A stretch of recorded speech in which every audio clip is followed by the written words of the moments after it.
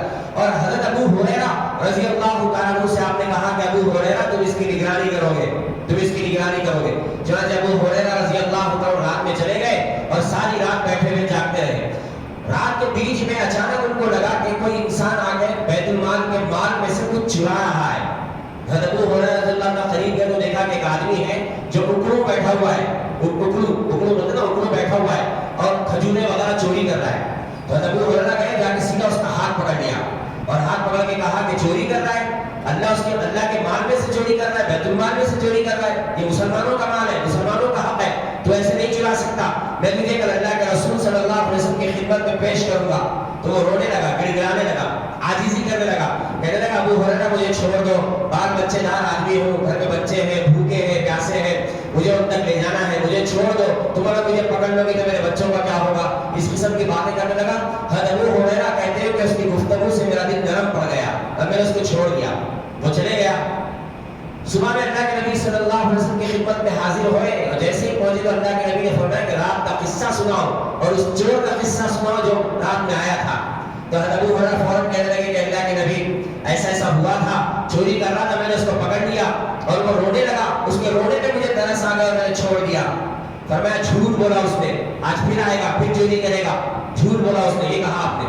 رات کا وقت ہوا، حضرت ابو ہریرہ کو یقین تھا کہ پھر آئے گا، اس لیے کہ مبارک زبان نے، بابرکت زبان نے کہہ دیا ہے اور جو آپ نے کہا ہے وہ کبھی غلط تھوڑی ہوتا ہے. تو ان کو یقین تھا کہ پھر آئے گا. چنانچہ رات ہوئی تو پھر دوبارہ وہ آدمی پھر چوری کرنے لگا. حضرت ابو ہریرہ نے پھر پکڑ لیا، پھر اس نے روکے دھوکے اور ایسے انداز سے وہ حضرت ابو ہریرہ کے سامنے رویا کہ ان کا دل گم ہو گیا اور انہوں نے چھوڑ دیا. دوسرے دن صبح میں پھر اللہ کے نبی کی خدمت میں گئے تو آپ نے فرمایا کہ ابو ہریرہ رات کا قصہ سناؤ، کیا ہوا.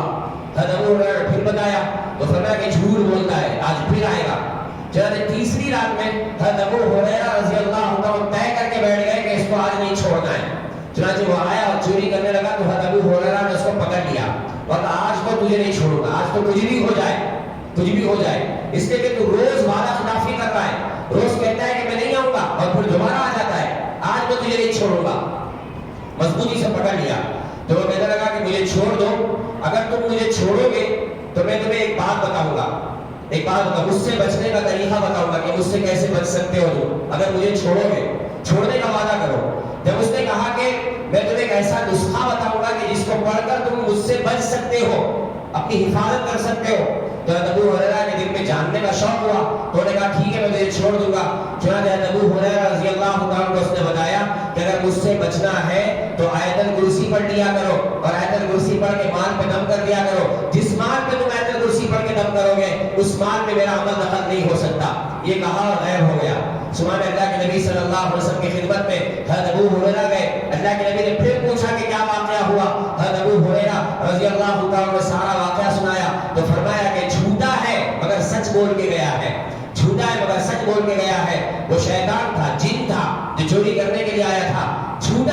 سچ بول کے گیا ہے. اللہ اکبر کبیرہ. میرے بھائیوں علماء نے لکھا ہے کہ آیت الکرسی پڑھ کے جس چیز پہ دم کیا جائے اللہ رب العزت اس کی حفاظت کرتا ہے. مگر دو شرطیں ہیں. ایک شرط یہ کہ وہ مال حرام کا نہ ہو, حلال مال ہو. حرام کا مال ہوگا تو آپ آیت الکرسی میں آپ پورا قرآن پڑھ کے اگر دم کریں گے تو کوئی فائدہ نہیں ہوگا اگر حرام کا مال ہوگا. لیکن اگر حلال مال ہے آپ اس کے اوپر ایک تو حلال مال ہونا اور دوسری شرط یہ کہ اس مال کی زکات نکالی ہوئی ہو. زکات بھی نکالتے ہو آپ. زکات اگر نہیں نکالے تو وہ جو زکات ہے جو آپ کے مال میں ملی ہوئی یہ زکات ہی ڈبائے گی آپ کے مال کو اگر آپ زکات نہیں نکالتے. تو یہ دو چیزیں ہونا کہ حلال مال ہو, پاکیزہ مال ہو اور دوسرا اس کی زکات نکالی ہوئی ہو. یہ دو چیزیں اگر ہیں تو پھر اس کے بعد اب آپ آیت الکرسی پڑھ کے دم کیجئے, اللہ اس کی حفاظت فرمائے گا اور اللہ رب العزت کی طرف سے ایک فرشتہ اس کی حفاظت پہ مقرر ہوگا. چنانچہ ایک اور ایک واقعہ مجھے یاد آیا, سہارنپور کا واقعہ.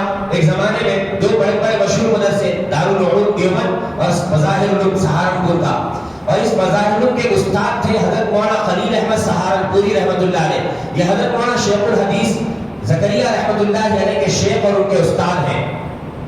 تو ان کے زمانے میں ایک صاحب تھے جو کیشیئر تھے مدرسے کے, جن کے پاس مدرسے کا مال ہوتا تھا, خزانچی جس کو کہتے ہیں کیشیئر. تو ان کے پاس مال تھا اور ان کی عادت تھی کہ یہ ہر کام میں بولتے رہے کہ اللہ کے فضل سے. عادت تھی, تکیہ کلام تھا, اللہ کے فضل سے. کچھ بھی بولے تو اللہ کے فضل سے. اچھی بات بولے تو بھی اللہ کے فضل سے, یا کوئی کسی کے انتقال کی خبر دے رہے تو بھی اللہ کے فضل سے. اللہ کے فضل سے فلاں کا انتقال ہو گیا. یہ انداز عادت تکیہ کلام جملہ زبان پہ چڑھا ہوا تھا. تو ایک مرتبہ یہ حضرت کی خدمت میں کہا حضرت غضب ہو گیا. غضب ہو گیا, کیا ہو گیا؟ تو کہا مدرسے کا مال میرے گھر میں رکھا ہوا تھا اور جس کمرے میں میں نے مال رکھا تھا اس گھر کو میں نے تالا لگایا اور تالا لگا کے میں نے اس کے اوپر آیت الکرسی پڑھ کے پھونکی. دم مارا, میں نے دم کیا اس کے اوپر, آیت الکرسی پڑھ کے پھونک ماری.